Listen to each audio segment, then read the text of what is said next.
A while back we made this gate hook or door hook, whatever you want to call it, and I thought it would be nice to put some decorative stamping on this. And while I have lots of smaller handheld tools that are the right shape, they're just too small to do what I want, and I want to do something bigger, and I think I'd like to be able to do this conveniently under a variety of tools if I so choose. So I'm going to make some tools that are good for use under the treadle hammer, the power hammer, the K75, and I think depending on the shank size of these tools, they might even fit in the fly press. So they're going to be really versatile tools. And that's these tong-held tools.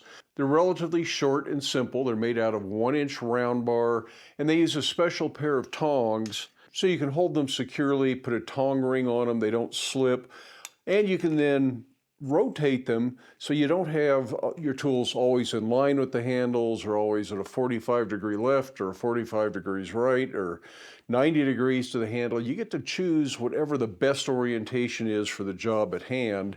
And because they're fairly short, they don't use a lot of material. Plus the added benefit, you don't have to forge an eye. You do need to forge some kind of a recess that holds the tongs so these don't want to slip out. Even with a tong ring, if it was just a straight shank, they'd want to slip around a little bit. There are tools like this available to buy, and I'll talk about that some more before the end of the video. And I think a lot of those that you can buy have been turned on a lathe to create this. I don't have a lathe available, so I'm going to forge that. And to do that, I have a pair of spring tools. This one is a butcher, so one side is closer together and it flares out, and that will help create the shoulder in the tool. I'll have to do a shoulder on one side, flip the tool over, do the shoulder on the other side, and how close you get this sort of defines on how big of an offset you're going to have here. Get this too close together, the tongs won't fit. Too far apart, you're just using more material for this part of the tool and not leaving enough for that part of the tool. Then I follow up with a swedge that is set to the right size. So when this comes together, I've got just exactly what I want for the tools. And this is 3/4 of an inch wide. That's my ideal width for the finished neck down portion. So when I do the butchering, I'm leaving about a 1/2 inch between the two shoulders, and that should draw out then to that 3/4 inch width. To make these tools with, I'm using S7. I bought a 3-foot piece of S7, cut it into roughly 3-inch pieces. A few of them are a little bit longer, a few of them are a little bit shorter to allow for the saw curve. But I ended up with 12 pieces, so I should be able to make a full dozen tools. I'm going to go ahead and do that swedge section that holds the tongs on all 12 of them first. Then I'll make the tools, and I'll have a bunch of blanks available and ready to go then for future use.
Only 11 more to go.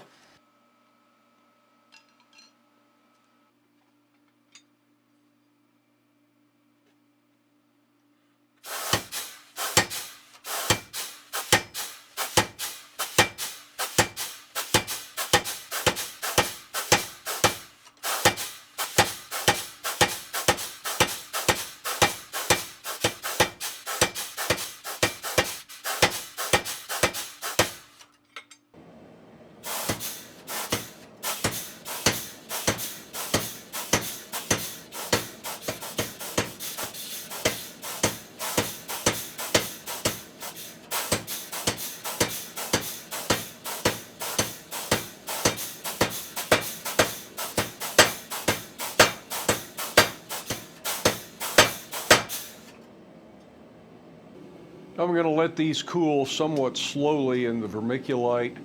Keep in mind that S7 is an air hardening steel, so you can't just air cool it and normalize it like you would an oil hardening steel or a water hardening steel. Even burying it in the vermiculite, it's going to cool off faster than what you would need for annealing.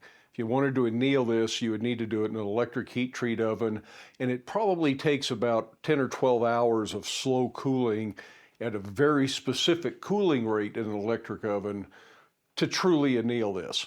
But by cooling them in the vermiculite, they will be a little bit easier to file and grind. It will not be fully hardened. Now, any tools that I'm going to go ahead and finish forging today don't need that. I can take them back out of the vermiculite, go ahead and put them back in the forge and forge those. But this way I have a whole bunch of blanks that are ready to forge into a finished tool when I need them, and I don't have to start by swedging down that step down for the tongs. So I'm well ahead later. It only took me about 2 hours to cut and forge a dozen of these. So the set of tools that I want to work on today, I want to work on a set of teardrop tools. For what I need right now, I only need 2 curved teardrops, a left and a right, but I usually make these in sets of 3, a left, a center, and a right. So I'm going to go ahead and make the full set of 3 so they all match, and I'll have that for future projects. Then I want to make a veining tool that will have kind of a sharp chisel edge on the outside, but a round swedge type shape on the inside of it. It'll make more sense as we get going.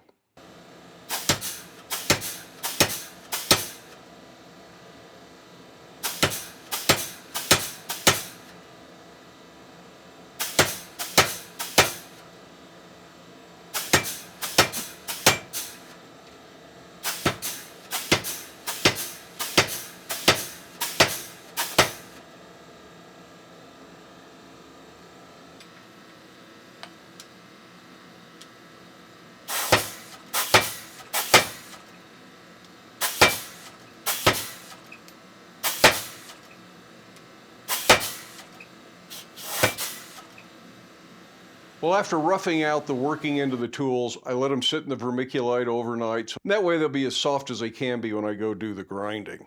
But I went ahead and made some square punches, a round punch, roughed out a few other chisels, and generally made things that I thought would be useful in the set without using up all of the blanks.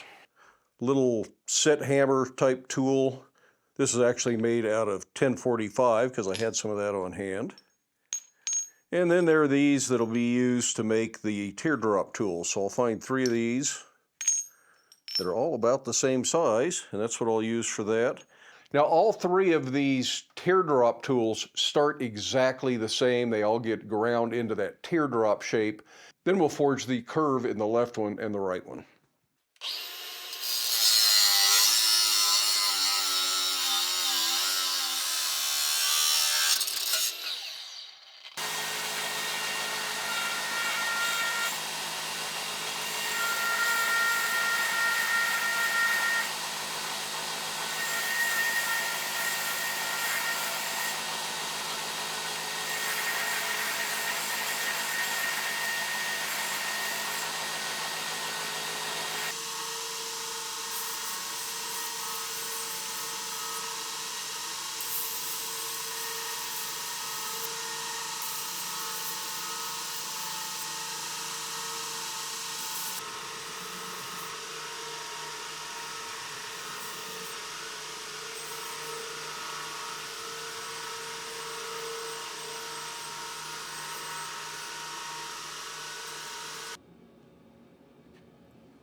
Well, that completes 5 out of the dozen plus tools that I'm working on. I also made a curved chisel that has about the same curve as the teardrop tools. I think we'll use that, but we'll see. And I made a veining tool. This has about a 3/16 round groove filed in the edges, and the sides then are sharpened. So it's sort of a double chisel with a swedge in the middle. Hopefully this does what I want it to. This is the kind of tool that could really tear things up if it doesn't work right. But we're going to throw the dice, and we're going to start by putting a vein down the middle of this hook. Now I think I'm going to start this under the treadle hammer, and if that works, that's probably the safest, most controlled way to do this. If it's not leaving a good impression, then I'll probably move over to the K75.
Well, that worked very well to finish off the gate hook.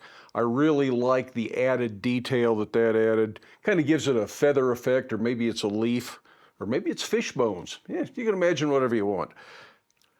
I'm really impressed with the way the center vein came out. I think that tool worked wonderfully, exactly what I was hoping for, which doesn't happen often around here. But all in all, I'm very pleased. These tools could have been a little bit smaller. These are probably 3 times larger than the largest set I had. Maybe a set somewhere in between would be appropriate. And I may make another set because this is such a nice way of making tools.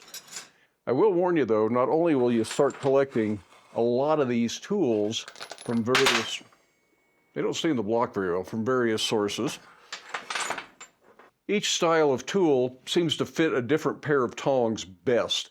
The very first pair of tongs like this I got were from Blacksmith Supply, and I made tools specifically for these tongs. But then later I bought a set of tools from Big Blue, and the Big Blue tools, of course, fit the Big Blue tongs perfectly. But unfortunately, the Big Blue tongs are loose on the other tools. They're a little bit bigger diameter grip point. So these tongs are not universal for everything. And then I found some on Etsy, and I think there are several small shops, just individual blacksmiths, making similar tools to this. I've seen others online as well. And the tongs that I got there seem to be the most universal of the bunch. And I'll probably make my own tongs to go with these. There's no reason why you can't. But if you're buying from different sources, just be aware the tongs and the tools may be somewhat size matched, and they may not transfer over from one to another. But that's okay, because a lot of times you're working back and forth between different tools. So if you have 3 sets of tongs with different tools for them, you can have one pair set up with each of the tools you need. Storage is going to be a problem though. This one block that the Big Blue tools came in doesn't hold any more tools than theirs did, but this project I have effectively doubled the number of tools that I have. So I'm going to need to make a much bigger block, hopefully something that'll hang on the wall, maybe 3 rows, 4 rows, about that long. And these will all be easy to find and easy to see what tool you have. The sky is the limit on these things. You can do rivet sets, eyeball punches, set tools, ball nose, fullers, swedges, all sorts of chisels, square punches, round punches, slot punches. It's really just up to your imagination. I like working with the S7 because I have the tools that will forge S7 pretty readily. A lot of people make these out of 4140 or 1045. Lots of options. If you're using simpler steels, just make sure you cool your tools a little bit more often in use. Anyway, I'd like to thank each and every one of you for stopping by to watch today's video. I really appreciate it. A special shout out to my channel members and my Patreon patrons. Channel members receive early access to the videos, while Patreon patrons at a certain level not only receive early access, they receive the videos ad-free over on Patreon, as well as the occasional exclusive content, usually behind the scenes stuff. So thank you, channel members, Patreon patrons, and all of you viewers for taking your time to make Black Bear Forge successful. Hope you all have time in your day to get out to your shop, make something, have fun, stay safe, wear your safety glasses. We'll see you for the next video.